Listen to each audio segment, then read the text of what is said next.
오늘 우리에게 주신 하나님의 말씀은 어제에 이어서 마태복음 5장 8복 중에서 6장 7장을 보겠습니다. 6절 7절 마태복음 5장 6절 7절 같이 천천히 합독합니다. 6절 7절 시작. 의에 줄이고 목마른 자는 복이 있나니 그들이 배부를 것이며 긍휼히 여기는 자는 복이 있나니 그들이 긍휼히 여김을 받을 것입니다. 아멘.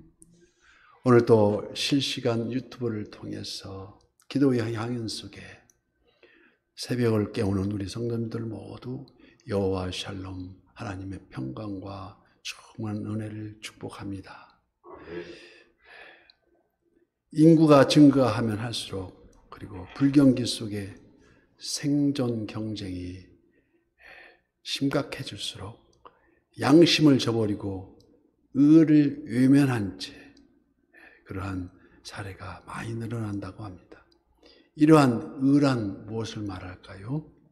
첫째, 하나님의 법을 순종하여 따르는 것을 의라고 할 수 있는데 세상 법을 어기면 범법자요.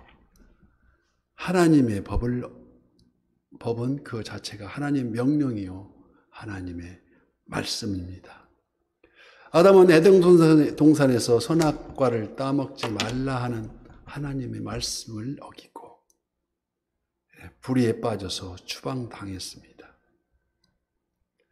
그러나 제2의 아담 예수님은 하나님의 법과 말씀에 순종하여 십자가 고난 하나님의 의를 이루셔서 구속함을 이루셨습니다. 둘째, 그 예수님을 영접하는 자 곧 그 이름을 믿음이 바로 의라는 것입니다. 누구의 의입니까? 하나님의 의입니다.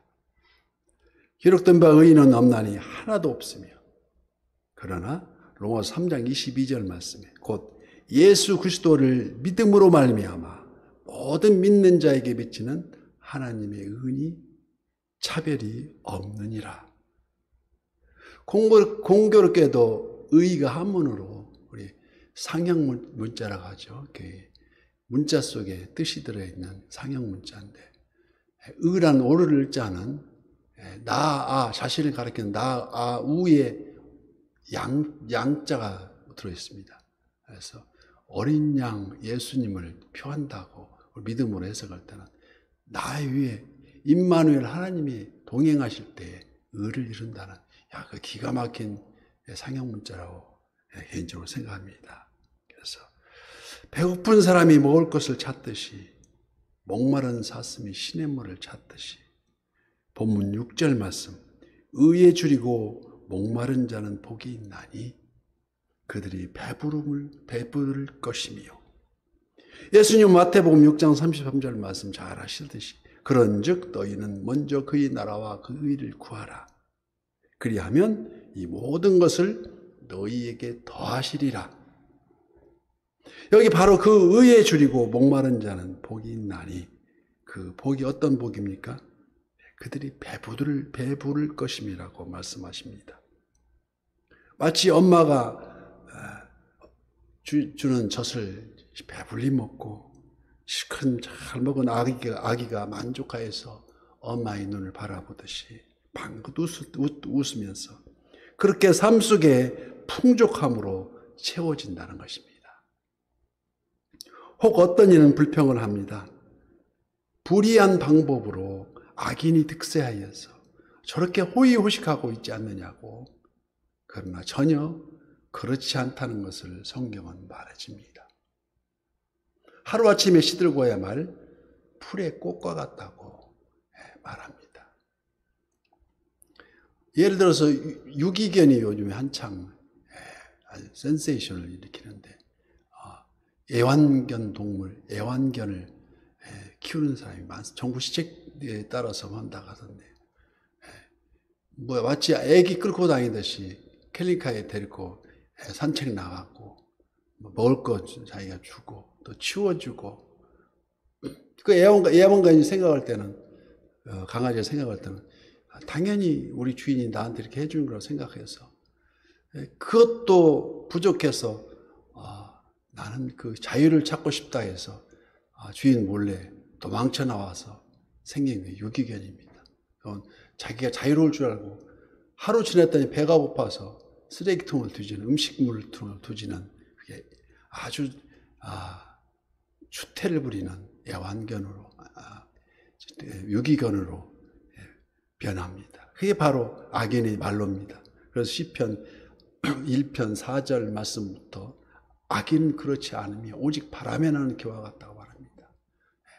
그래서 의인의 회중에 들지 못하고 끝끝내는 망하고야 만다고 말합니다. 그래서 요한복음 6장 35절 말씀에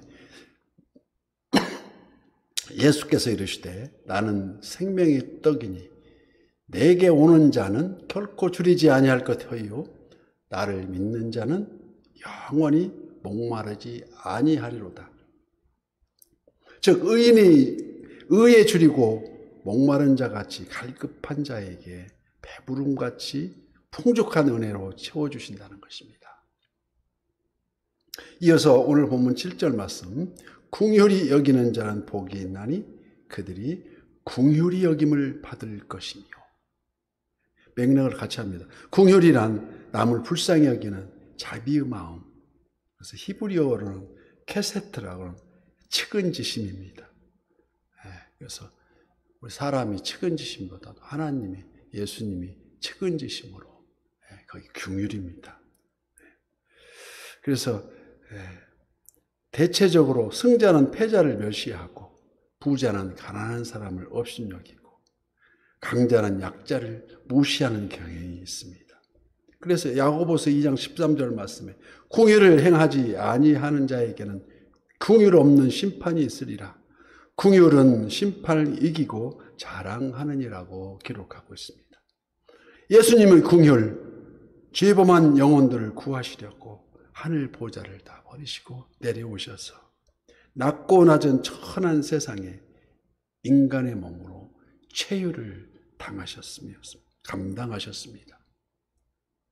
이는 곧 하나님의 궁휼, 독생성자 자비하심입니다. 이 또한 가난한 자, 병든 자, 죄 지은 자를 궁휼히 그러한 마음으로 가르치시고 일으키시고 일깨워 주셨습니다. 그래서 하나님의 성품이 궁휼이요 자비인 것이라고 말합니다. 주석자 맹켈은 주장합니다. 은혜는 허물을 제하고 궁휼은 불행을 제한다고 말합니다. 이 불행을 제하는 자비, 이것이 바로 기독교의 자비요 하나님의 궁휼이라 할 수 있습니다. 잘 아시는 수바이처 박사는 예수님이 본을 받아서 자비의 눈으로 아프리카 흑인을 불쌍히 여기며 바라봤습니다. 자비의 혀로 복음을 전하며 무료 시술 자비량으로 병을 고쳐주며 기도의 손으로 긍휼을 베풀었습니다. 우리나라엔 소록도 손양원 목사님이 계셨습니다. 남들이 유명하는 한센병, 문둥병 그 촌락에 복음 들고 들어가셔서 아무 연고 없는 곳에 홀로 들어가셔서 저들의 불행이 곧 내 불행이다. 자기에게 전이 되는 것, 병이 옮아가는 것은 개의치 않고 전혀 개의치 않고 증상이 심한 환자의 피고름을 직접 입으로 뱉어내면서 그들과 함께했던 손양원 목사님이었습니다.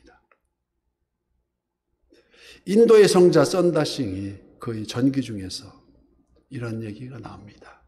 썬다싱이 추운 겨울 산길을 가는데 길가에 얼어 죽어가는 사람을 발견하고 그를 궁휼히 여겨서 자기 등에 업고 한참을 가는데 힘이 들겠죠. 아무 짐도 없이 옆을 지나가는 한 사람이 있어서 여보시오, 여기 이 사람 좀 번갈아서 업고 갑시다. 이 사람 죽으려고 하니 우리가 살려야 되지 않겠어. 허나 그는 코웃음만 치면서 내빼고 말았습니다. 그래서 썬다싱 혼자 업고 가는데 몇 고개를 겨우겨우 넘어가서 가다 보니 또 한 사람이 얼어 죽어 있었는데 이때는 죽어가는 게 아니라 죽어 있었는데 바로 보니까 자세히 살펴보니 아니 글쎄 조금 전 혼자 편하게 가겠다고 내빼던 사람이 바로 그 자리에 죽어 있었습니다. 이에 반해 썬다싱은 힘들어서 가다 보니 등에 땀이 젖도록 더워지고 그 체온으로 등에 업고 가던 사람이 회생이 되고 죽어가던 사람이 소생하게 되었고 둘 다 살아났다는 간증이었습니다.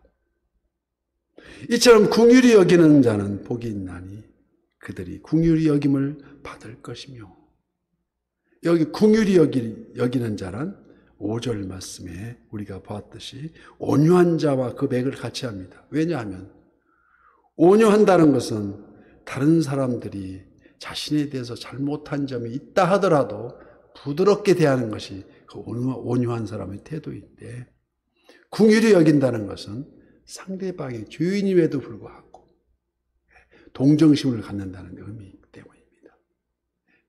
그래서 그러므로 하나님만이 원칙적으로 그 긍휼을 베푸신다는 것입니다. 이 긍휼을 잘 나타내는 대목이 바로 예수님의 성육신이시며 예수님의 탄생이시며 또 십자가의 긍휼입니다. 마태복음 6장 14절 너희가 사람의 잘못을 용서하면 너희 하늘 아버지께서도 너희 잘못을 용서하려니와 너희가 사람의 잘못을 용서하지 아니하면 너희 아버지께서도 너희 잘못을 용서하지 아니하시리라. 따라서 예수님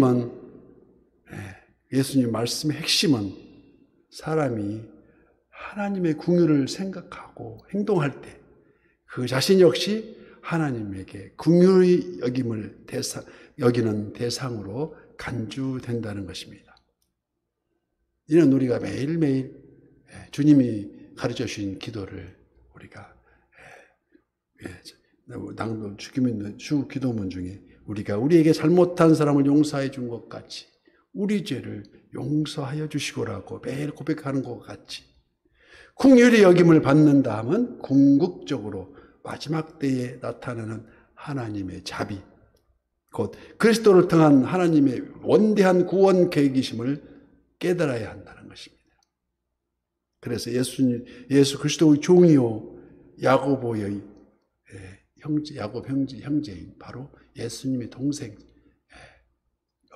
같은 어머님이 돼서 친동생이라고 할 수 있는 유다서 1장 2절 말씀에 긍휼과 평강과 사랑이 너희에게 더욱 많을지어다 하고 자기 형님을 생각했을 때 나중에 이분이 메시아구나를 느끼고 나서 유다서를 썼다는 것입니다.